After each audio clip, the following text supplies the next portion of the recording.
Hello students, welcome to inspiring mains online classes. तो आज हम लेक्चर नंबर 11 अपना शुरू करने जा रहे हैं for the topic vectors motion in plane. ठीक है जी। तो लास्ट लेक्चर जो हमारा वेक्टर्स के रिलेटेड था वो था उस वेक्टर्स की जनरल इंक्वायरी, जनरल नॉलेज कि वेक्टर्स होते कितने प्रकार के हैं, वेक्टर होता क्या है और उनकी डिफरेंट डिफरेंट डेफिनेशंस क्या हैं, जिसमें हमने रिजल्टेंट वेक्टर के बारे में सीखा, कॉम्पोजिशन ऑफ वेक्टर के बारे में सीखा, यूनिट वेक्टर के बारे में सीखा। सो ऐसे वेक्टर्स हमने कई तरह के लास्ट लेक्चर में चेकआउट किए हैं।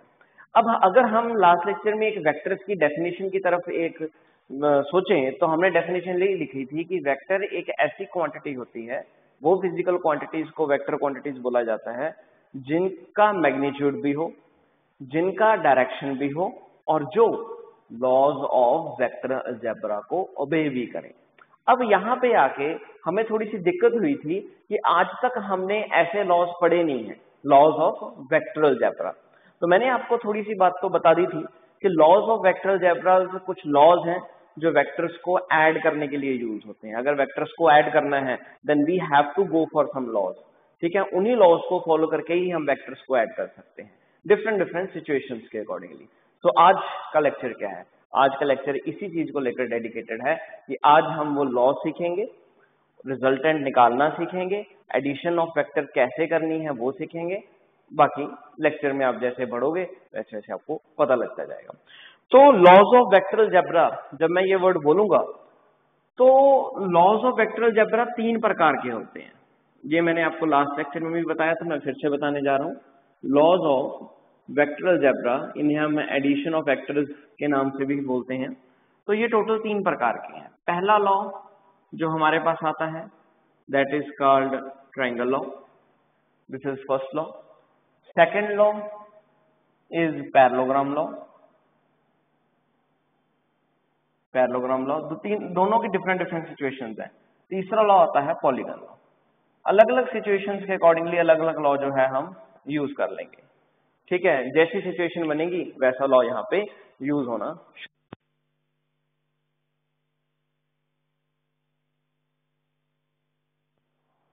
तो चलिए जी शुरू करते हैं सबसे पहले लॉ के साथ, that is triangle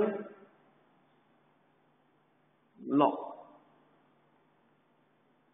triangle law. अब ट्रायंगल लॉ क्या है? ट्रायंगल लॉ में बेसिकली क्या बोला गया है, कहते अगर, क्योंकि मैंने आपको बताया था कि ये एडिशन करने के काम आएंगे, तो एडिशन किस प्रकार की होनी है? एडिशन 2 वेक्टर्स की भी हो सकती है, 3 वेक्टर्स की भी हो सकती है, 3 से ज्यादा वेक्टर्स की भी हो सकती है। तो ट्रायंगल लॉ तब काम आएगा जब हम 2 वेक्टर्स को ऐड करना चाहेंगे और उन 2 वेक्टर्स को ऐड करके उसका रिजल्टेंट देखना चाहेंगे। ठीक है, तो ट्रायंगल लॉ ने क्या बताया, कहते हैं कि अगर दो वेक्टर्स, ये एक वेक्टर है, इसकी अपनी खुद की एक मैग्नीट्यूड है और डायरेक्शन है, ये एक वेक्टर है पी वेक्टर। एक और वेक्टर,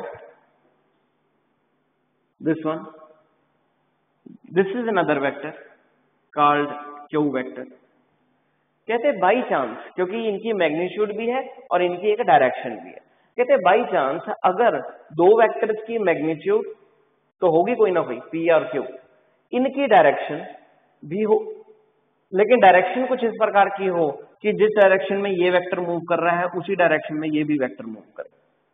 यानी कि अगर ये क्लॉकवाइज चलना चाहते हैं तो क्लॉकवाइज, अगर ये एंटी क्लॉकवाइज चलना चाहते हैं तो एंटी क्लॉकवाइज। अगर 2 वेक्टर अपनी मैग्नीट्यूड एंड डायरेक्शन शो कर रहे हैं सेम डायरेक्शन में, और ये किस तरह से मूव कर रहे हैं, they are just making like a triangle, ये ट्रायंगल फॉर्म कर रहे हैं। मैग्नीट्यूड भी है इनकी, डायरेक्शन भी है, और डायरेक्शन कुछ किस प्रकार की है, सेम डायरेक्शन में। अगर एंटी क्लॉकवाइज है तो एंटी क्लॉकवाइज, लेकिन किस फॉर्म में, ट्रायंगल की फॉर्म में। अगर 2 वेक्टर्स इस प्रकार के हैं जिनकी खुद की मैग्नीट्यूड है, खुद की डायरेक्शन है और ट्रायंगल की फॉर्मेशन में है, तो इनका जो रिजल्टेंट वेक्टर होगा वो ट्रायंगल की तीसरी साइड हो।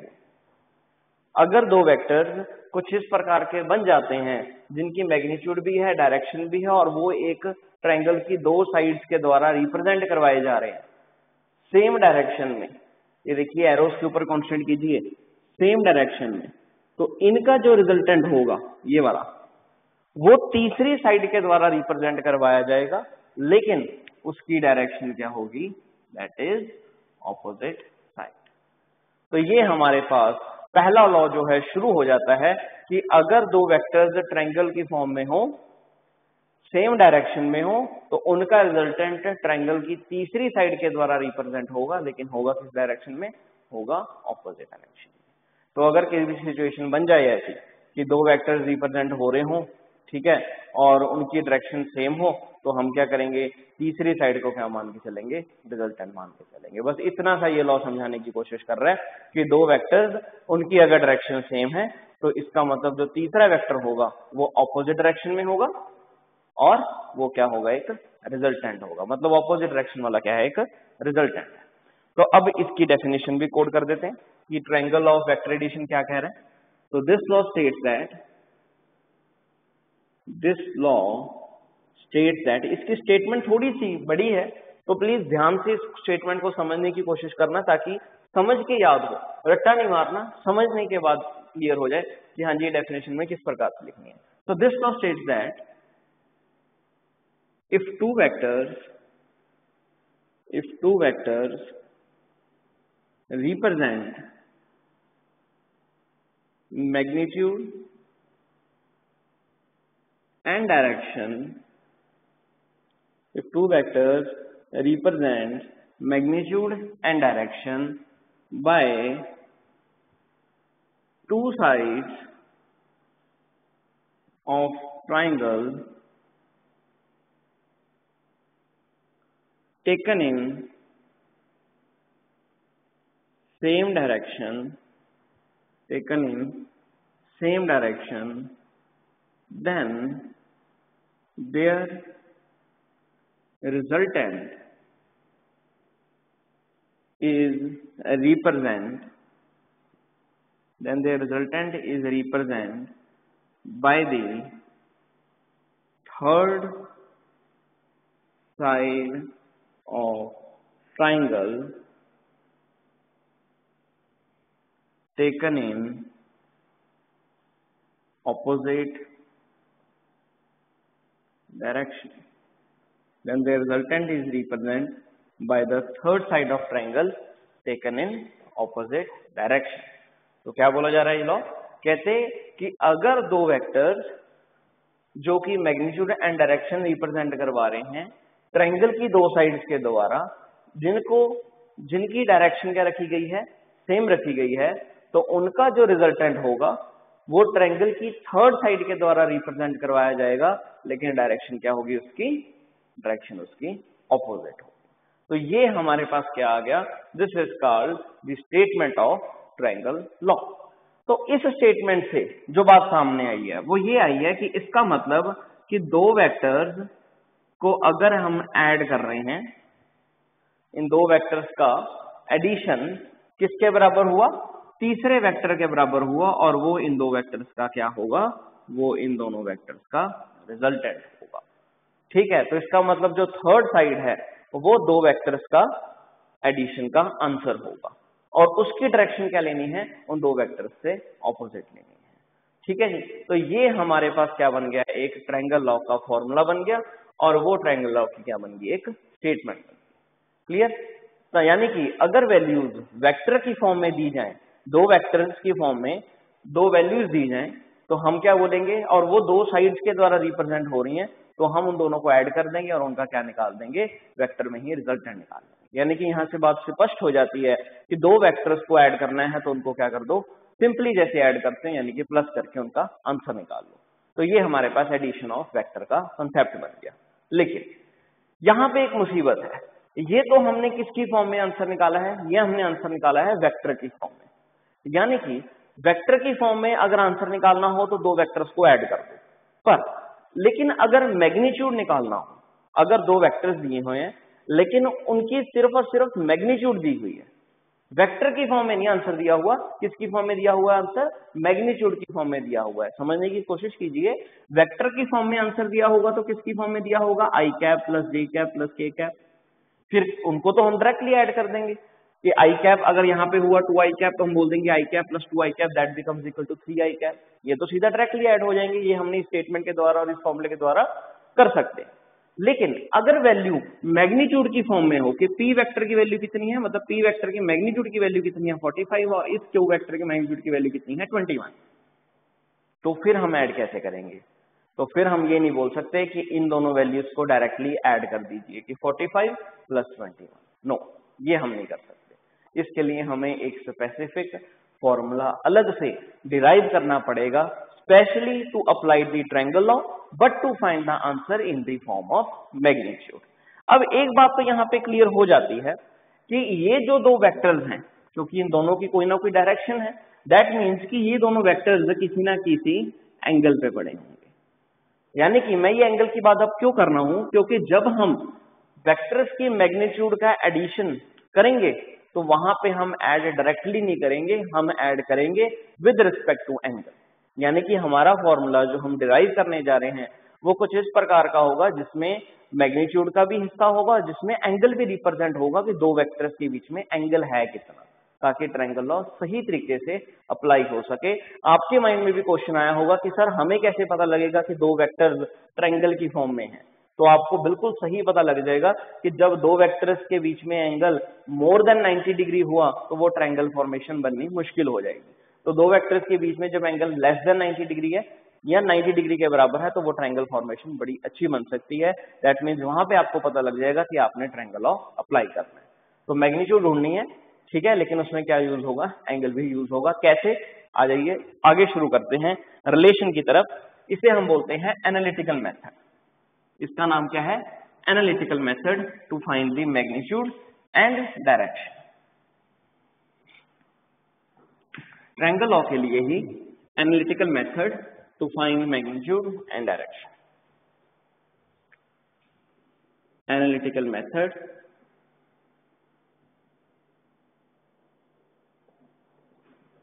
to find magnitude and direction। अब पहले हमने क्या किया था? पहले हमने सिर्फ वेक्टर की फॉर्म में आंसर निकाला है। तो अब हम क्या करने जा रहे हैं? हम एक आर्टिकल ऐसा प्रूव करने जा रहे हैं जिसमें हम आंसर जो निकालेंगे रिजल्टेंट का वो मैग्नीट्यूड में निकालेंगे और ये भी पता करेंगे कि दो वेक्टर्स की डायरेक्शन कितनी है, मतलब दो वेक्टर्स के बीच में एंगल जो होगा रिजल्टेंट के साथ किसी भी एक वेक्टर का वो कहाँ पे बनेगा। तो धीरे धीरे जैसे जैसे आगे बढ़ रहे हैं आपको क्लैरिटी होती जाएगी। तो इसके लिए हम क्या करेंगे? इसके लिए हम दो वेक्टर्स जो है वो कंसीडर करेंगे। लाइक हमने क्या किया, जैसे पहले कंसीडर किया था वैसे ही एक डायग्राम बनाएंगे दो वेक्टर्स की। एक हम वेक्टर ये वाला कंसीडर करने जा रहे हैं, मैग्नीट्यूड की फॉर्म में होगा इसका आंसर, और एक हम यहाँ पे कंसीडर करने जा रहे हैं, ये भी आंसर किसकी फॉर्म में होगा? मैग्नीट्यूड की ही फॉर्म में होगा। ठीक है, इसके पीछे एक रीजन है कि क्यों मैं इसको एक प्रॉपर ट्रायंगल की स्लोप क्यों नहीं दे रहा, थोड़ा सा टेढ़ा क्यों रख रहा हूँ, इसके पीछे एक रीजन है, धीरे धीरे आपको पता लग जाएगा कि क्यों। क्योंकि आर्टिकल करने का ये तरीका है, वे है आर्टिकल को सॉल्व करने का। तो दो वेक्टर्स मैंने इस तरह से रिप्रेजेंट करवा दिए, ये है मैग्नीट्यूड की फॉर्म में P और ये है मैग्नीट्यूड की फॉर्म में Q। अब इन दोनों की डायरेक्शन सेम है, दैट मीन्स है तो ये ट्रायंगल की फॉर्मेशन ही। तो अब जो इसका तीसरा होगा वो क्या बनाएगा? वो एक रिजल्टेंट होगा। तो ये हमने एक तीसरी साइड बना दी है और वो क्या है? इनकी एक रिजल्टेंट है। तो तीन साइड हमारे सामने हैं। तो एक साइड है हमारे पास A, एक साइड है हमारे पास B और एक साइड होगी हमारे पास C। नाउ अब आगे बढ़ते हैं। नो डाउट अगर मैं ट्रायंगल पहले बना भी देता प्रॉपरली, या मैंने इस तरह से ट्रायंगल बनाया है, तो यहाँ पे मुझे मैग्नीट्यूड के फॉर्म में आंसर ढूंढना काफी मुश्किल लगेगा, क्योंकि ऐसा हमारे पास कोई भी फॉर्मूला नहीं है जिससे हम इसका एक साइड का आंसर ढूंढ सकें। यानी कि मेरा कंसंट्रेशन पावर ये बोल रहा है कि जब हम ट्रायंगल अप्लाई करते हैं तो हम क्या ढूंढना चाहते हैं? हम रिजल्टेंट ढूंढना चाहते हैं, यानी कि एक साइड का आंसर ढूंढना चाहते हैं। अभी तक हमने ट्रायंगल में एक साइड का आंसर नहीं ढूंढना सीखा कि अगर एक साइड ढूंढनी है तो उसके लिए क्या फॉर्मूला होगा। पर ट्रायंगल में हमने पिछली क्लासेस में एक चीज जरूर सीखी है कि अगर बाई चांस ये ट्रायंगल राइट एंगल ट्रायंगल होता तो फिर हम एक साइड ढूंढ सकते हैं। जी हाँ, बिल्कुल आप सही सोच रहे हो कि पाइथागोरस थ्योरम लगाकर हम एक साइड का आंसर ढूंढने के योग्य हो जाते हैं। सिर्फ राइट एंगल ट्रायंगल में ये पॉसिबिलिटी है कि हम एक साइड का आंसर ढूंढ सकें, और कोई भी तरह की फिगर ट्रायंगल के फॉर्म में अगर हो तो वहां पे एक साइड का आंसर ढूंढना मुश्किल है। इसी वजह से हमने ट्रायंगल को कुछ इस तरह से रखा है कि हम आगे क्या करेंगे, अब इमेजिनरी तौर पे इसको थोड़ा सा एक्सटेंड करेंगे। हालांकि ये वैल्यूज हमें नहीं पता होंगी, पर हम इसको एक्सटेंड कर देंगे और ये इसको नाम दे देंगे कि ये क्या है, ये एक हिस्सा है डी। तो आप बिल्कुल सही तरीके से देख सकते हो कि ये एक प्रॉपर क्या बन चुका है, एक राइट एंगल ट्रायंगल बन चुका है, जिसमें जो रिजल्टेंट और इस एक वेक्टर के बीच में एंगल है ये है बीटा। रिजल्टेंट और किसी भी एक वेक्टर के बीच में जो एंगल है वो क्या है, बीटा। ये हमें डायरेक्शन निकालने के काम आएगा। और ये जो वेक्टर है इसका इसके साथ जो एंगल है दैट इज लेट वी से कितना, थीटा। ये एंगल कितना होगा, दैट विल बी थीटा। तो ये हमने कंसेप्ट जो है कंप्लीट कर दिया। तो यहाँ पे हम बोल भी सकते हैं, लिख भी सकते हैं कि कंसीडर टू वेक्टर्स,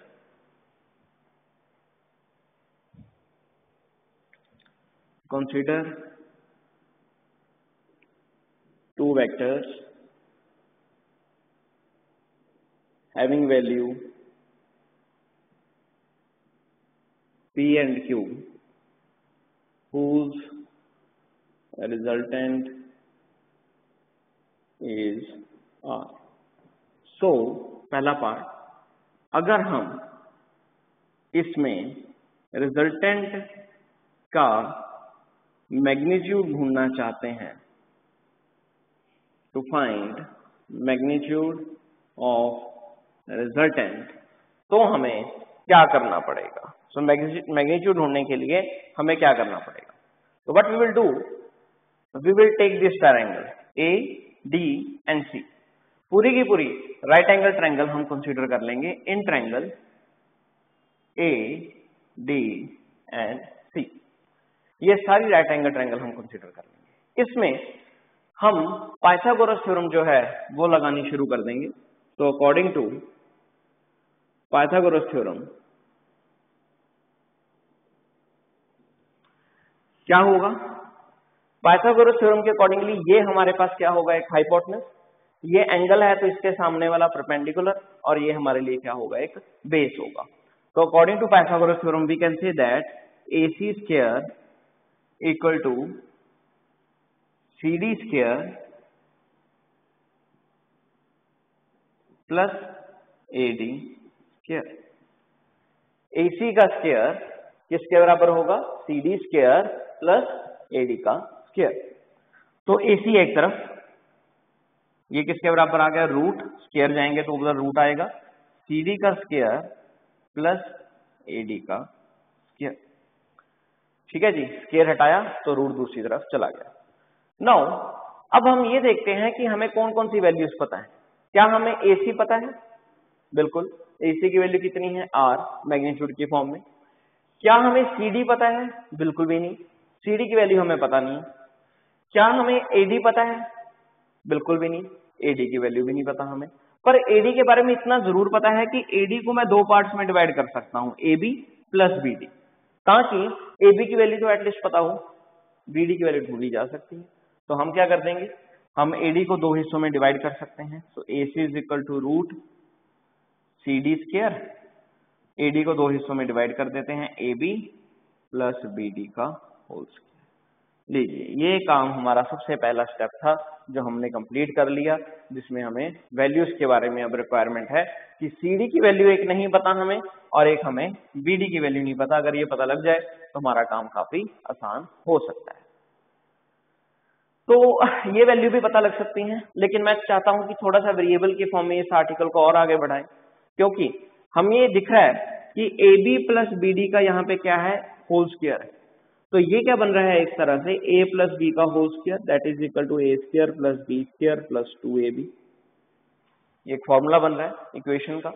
तो हम यहाँ पे अप्लाई कर सकते हैं। तो हमारे पास इस तरह से AC कितना आ जाएगा, AC आ जाएगा रूट CD का square plus AB square plus BD square plus 2AB into BD। ये हमारे पास पूरा कंप्लीट बन जाएगा इक्वेशंस को ओपन करके। नाउ बस अभी हमें CD की और BD की वैल्यू पता करनी है।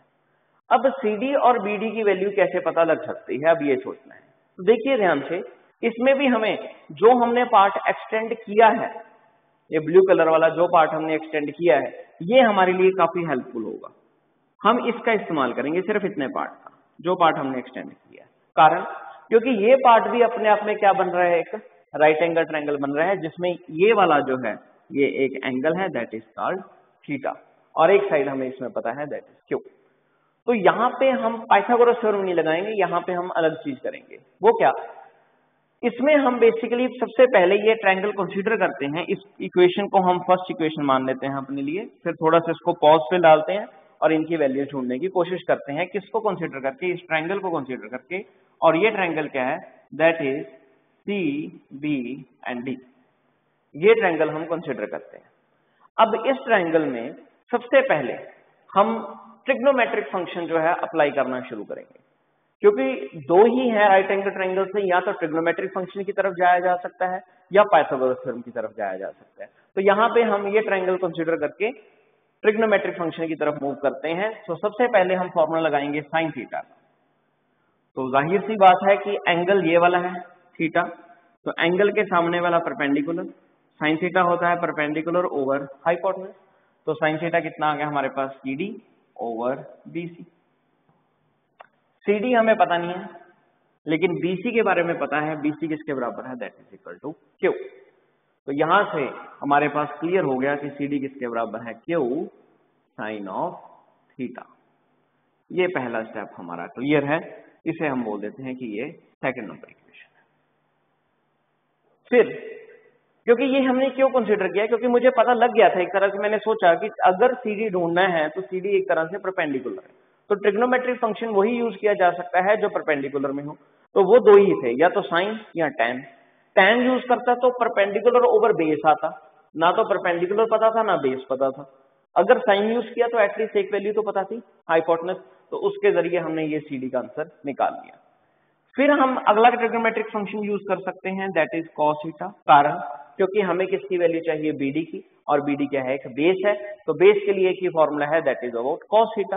तो कॉस थीटा किसके बराबर होगा, base BD over hypotenuse. Hypotenuse आना जरूरी है जी, क्योंकि उस वो वैल्यू हमें पता है, वो हमारे लिए काफी यूजफुल हो सकती है। तो BD किसके बराबर होगा, BD होगा BC की वैल्यू, BC की वैल्यू क्यों, कॉस ऑफ थीटा। लीजिए इस तरह से हमारे पास दोनों ही वैल्यूज आ गई जो हमारे लिए हमें नहीं पता थी। जो वैल्यूज वो कौन कौन सी, एक तो हमारे पास आ गई वैल्यू CD और दूसरी वैल्यू हमारे पास कौन सी आई, BD। अब नेक्स्ट स्टेप क्या करेंगे, हम इन दोनों वैल्यूज को फर्स्ट इक्वेशन में पुट कर देंगे। Put value of second and third in equation number first. Okay, जब हम इस वैल्यू में पुट करेंगे तो AC क्या था, AC हमारे पास रिजल्टेंट था R रूट CD की वैल्यू हम फाइंड आउट कर चुके हैं, Q साइन थीटा का होल स्क्वायर, प्लस AB की वैल्यू हमें ऑलरेडी पता है, P का square, plus 2AB again P, BD कितना, Q cos ऑफ थीटा। तो ये हमारे पास सारी की सारी वैल्यूज आ चुकी हैं। ठीक है, तो CD स्क्वायर प्लस AD का स्क्वायर, AD को हम क्या बोल सकते थे, AB प्लस BD का होल स्क्वायर। तो CD ऐसे था, बाकी की वैल्यूज हमने यहाँ पे नोट डाउन कर लिया। तो यहाँ पे ये सारे का सारा हमारे पास आंसर जो है वो कंप्लीट बन चुका है, जिसको हमने वैल्यू पुट करके निकाला है। तो CD square plus AB square plus BD square. तो एक बात का ध्यान रखना है, यहाँ पे AB की स्क्वायर की जो वैल्यू पुट कर ली है, BD की वैल्यू भी पुट करना नहीं भूलना, Q cos थीटा का होल स्क्वायर। ठीक है जी, तो ये हमारे पास हो गया।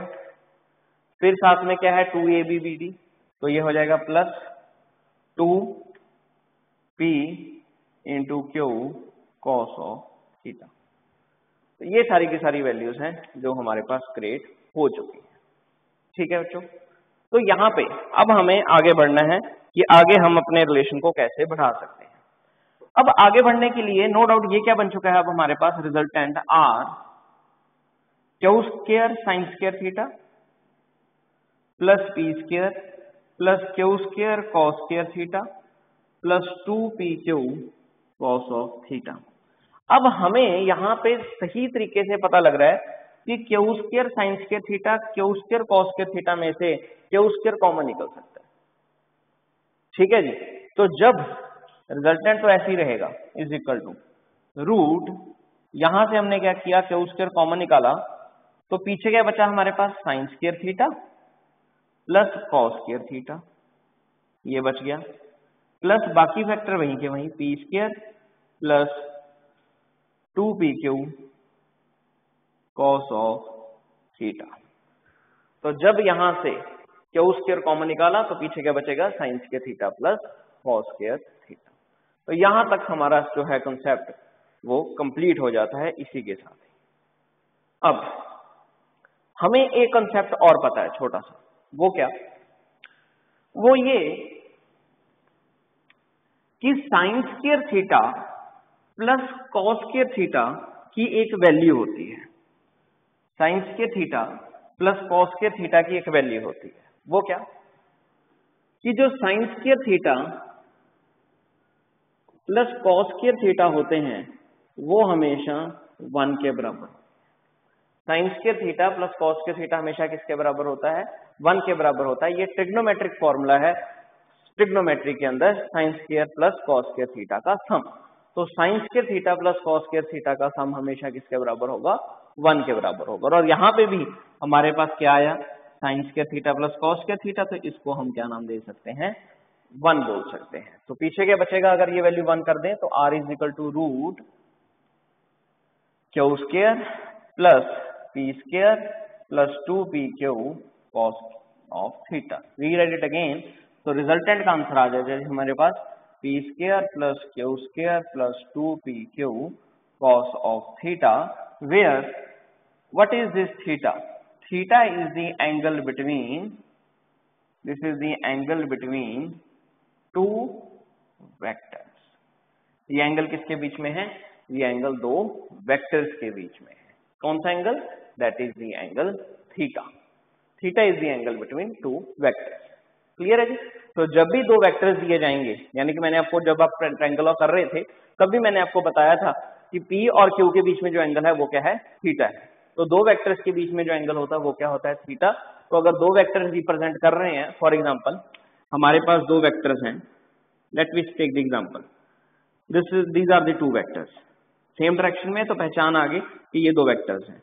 एक वेक्टर है x और एक वेक्टर है y, दोनों की वैल्यू, या इसको x बोल देते हैं, इसको y बोल देते हैं, दोनों की वैल्यू कितनी है, 1। तो इनका रिजल्टेंट क्या होगा, वो होगा जो ऑपोजिट डायरेक्शन से शो हो रहा है। तो जब हम इनका रिजल्टेंट पता करने की कोशिश करेंगे तो हम ये फॉर्मूला यूज करेंगे।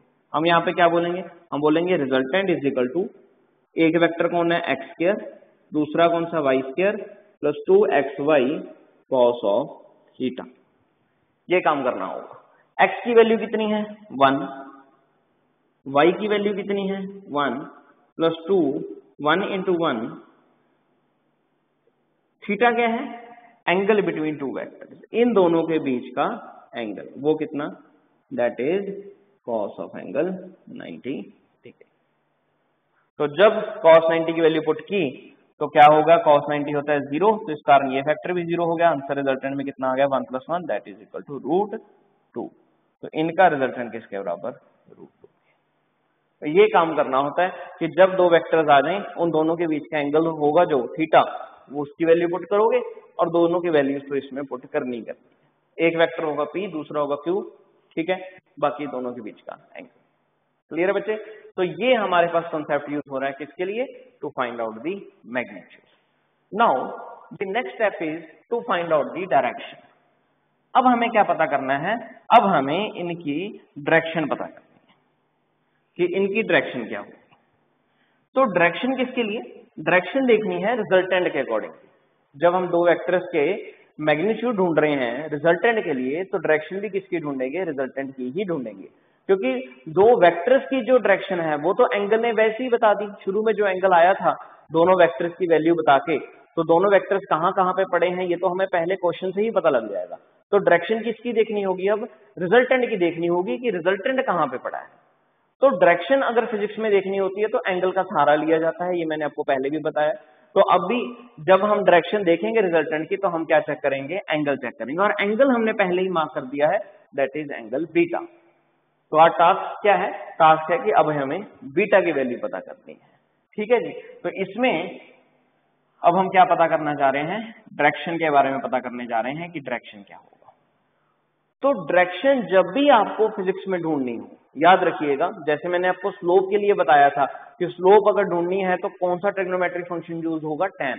इसी तरह से डायरेक्शन भी जब भी ढूंढनी है आपको, तो डायरेक्शन के लिए भी आप ट्रिग्नोमेट्रिक फंक्शन tan ही यूज करोगे, और कोई यूज नहीं हो सकता पूरी फिजिक्स में, चाहे वो फिजिक्स +1 की हो, चाहे वो फिजिक्स +2 की हो, हमेशा ट्रिग्नोमेट्रिक फंक्शन डायरेक्शन ढूंढने के लिए कौन सा यूज होगा, tan ही यूज होगा। तो यहाँ पे भी हम क्या फंक्शन यूज करेंगे, ये डायरेक्शन ढूंढने के लिए एक राइट एंगल ट्रायंगल होंगे, वो ट्रायंगल कौन सी होगी, इन ट्रायंगल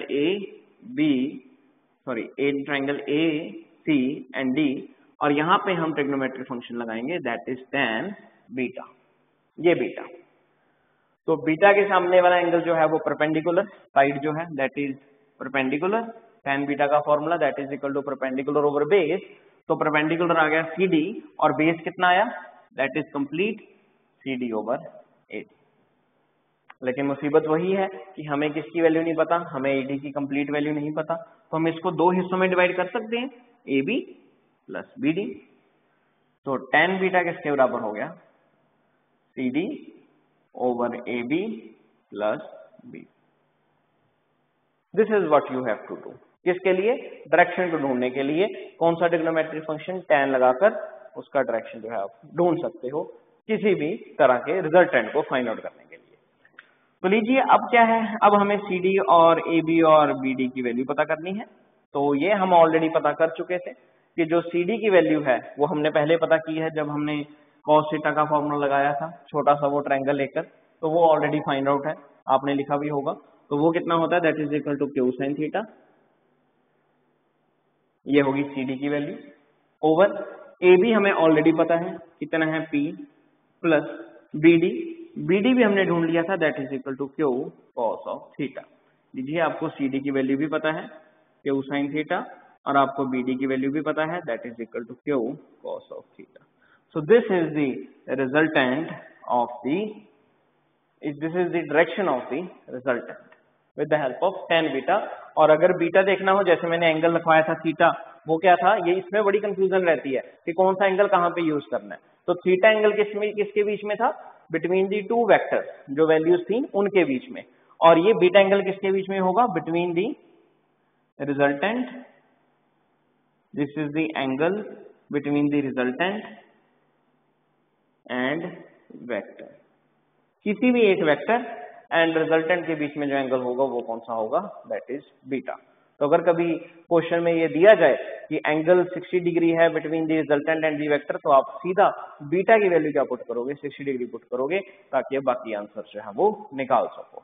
तो this is all about the relation for triangle law analytical method to find out the resultant and to find out the direction. ठीक है जी, सो रिजल्टेंट और डायरेक्शन की वैल्यू पता करने का पूरा समाधान हमारे पास आ चुका है। नाउ आप थोड़े से अभी मेरी बात को लेकर कंफ्यूज हो सकते हो, जैसे ही मैंने वर्ड बोला कि ये क्या है, ये डायरेक्शन ढूंढने का काम कर रहा है, किसके अंदर, वेक्टर्स के अंदर। लेकिन एक डायरेक्शन हमने पिछले लेक्चर में भी डिसाइड की थी कि अगर डायरेक्शन ढूंढनी है तो किसका इस्तेमाल करेंगे, जी हाँ, यूनिट वेक्टर का इस्तेमाल करेंगे। तो अब कंफ्यूजन ये है कि सर वो भी एक वेक्टर था जो डायरेक्शन ढूंढने के लिए काम आ रहा था, ये भी एक कंसेप्ट है ट्रायंगल लॉ के अंदर जो डायरेक्शन ढूंढने के काम आ रहा है। सर कहाँ पे कौन सा यूज करना है ये कैसे पता लगेगा। तो क्या है कि बेसिकली क्या दोनों डायरेक्शंस में कोई फर्क है, तो जवाब है कि दोनों डायरेक्शंस में कोई फर्क नहीं है। हमने डायरेक्शन ढूंढने के लिए, या आप नोट की फॉर्म में लिख सकते हो कि डायरेक्शन ढूंढने के लिए हमने दोनों फॉर्मूलाज यूज कर लिए। एक फॉर्मूला यूज कर लिया Q sin theta over P plus Q cos of theta, और एक हमने यूज कर लिया, अगर इसी का ही रिजल्टेंट के लिए ढूंढना हो तो हम बोलेंगे r cap r vector over r का मैग्नीट्यूड। तो ये भी किसके डायरेक्शन ढूंढने के लिए था, रिजल्टेंट की, और ये भी रिजल्टेंट की डायरेक्शन को ढूंढने के लिए काम आ सकता है।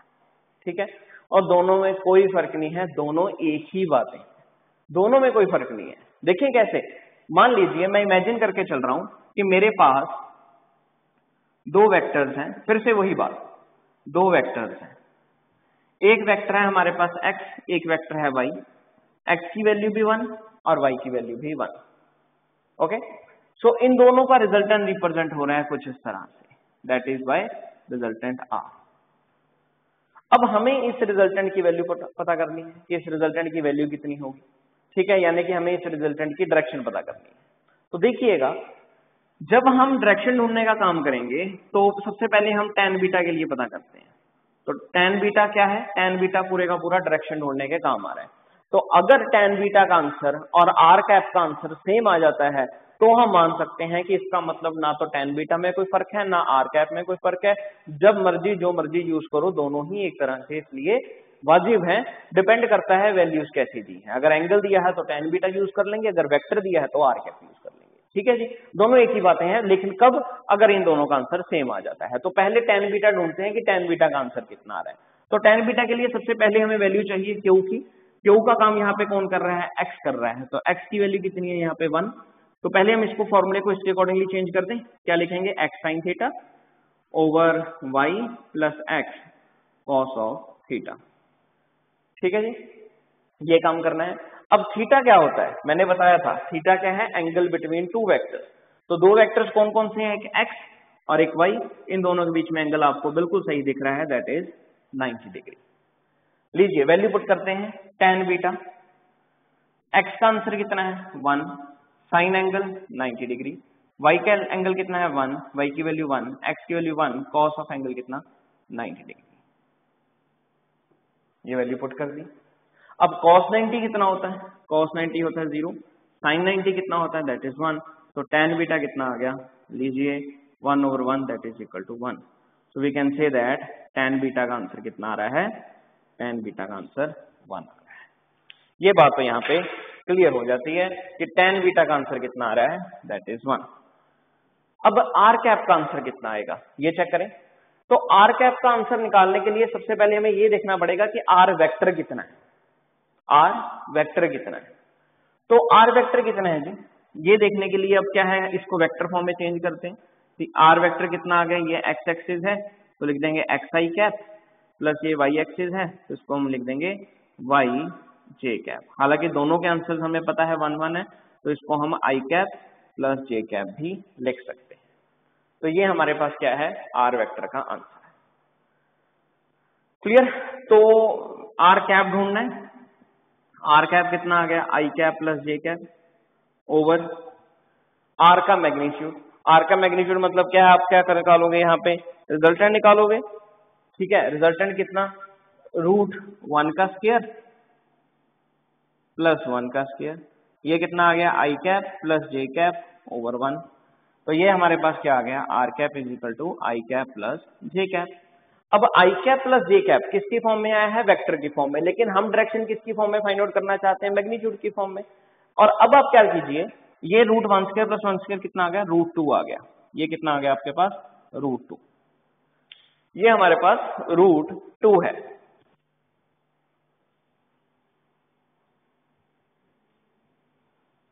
यानी कि अगर मैं इसको फिर से लिखूं तो r कैप का आंसर कितना आ चुका है, i cap plus j cap over √2। लेकिन हमें किसकी फॉर्म में वैल्यू चाहिए, मैग्नीट्यूड की फॉर्म में। तो मैग्नीट्यूड की फॉर्म में हम क्या बोलेंगे, फिर से वही √1 का स्क्वायर प्लस 1 का square over √2 that is equal to √2 over √2। Cancel out हुए, तो r कैप का आंसर कितना आ गया, दैट इज इक्वल टू 1। तो लीजिए ये अब क्लियर हो चुका है कि tan बीटा का आंसर भी क्या था, 1 था, और r कैप का आंसर भी क्या आ रहा है, 1 ही आ रहा है मैग्नीट्यूड की फॉर्म में। दैट मीन्स मैग्नीट्यूड में चाहे ढूंढने के लिए, अगर डायरेक्शन मैग्नीट्यूड में ढूंढनी है, किसी की वैल्यू की फॉर्म में ढूंढनी है, तो चाहे tan बीटा यूज कर लो, चाहे r कैप यूज कर लो, दोनों ही सही हैं। r कैप कब यूज होगा, अगर वेक्टर की फॉर्म में आंसर ढूंढना है, आंसर वही होगा जो tan बीटा के दौरान आएगा, tan बीटा जब मैग्नीट्यूड में ढूंढना हो। लेकिन दोनों में कोई फर्क नहीं है, दोनों ही डायरेक्शंस के लिए यूज होते हैं। रिक्वायरमेंट के ऊपर डिपेंड करता है कि रिक्वायरमेंट कैसी है। अगर एंगल दिया है तो tan बीटा, अगर वेक्टर की फॉर्म में वैल्यू दी तो r कैप, यानी कि वेक्टर की फॉर्म में x वेक्टर और y वेक्टर। क्लियर है जी? तो ये हमारे पास कंसेप्ट था आज का, that is about triangle law. Next lecture में मिलेंगे, इसी को ही कंटिन्यू करेंगे, that is triangle law lecture number part 2। उसमें हम डिस्कस करेंगे पैरेललोग्राम के बारे में, पैरेललोग्राम लॉ के बारे में एंड पॉलीगन लॉ के बारे में, और उसके हम देखेंगे कि न्यूमेरिकल्स किस प्रकार के बन सकते हैं। So next lecture is totally dedicated for some new law and some numericals. So मिलते हैं नेक्स्ट लेक्चर में, इसको ध्यान से देखना। अगर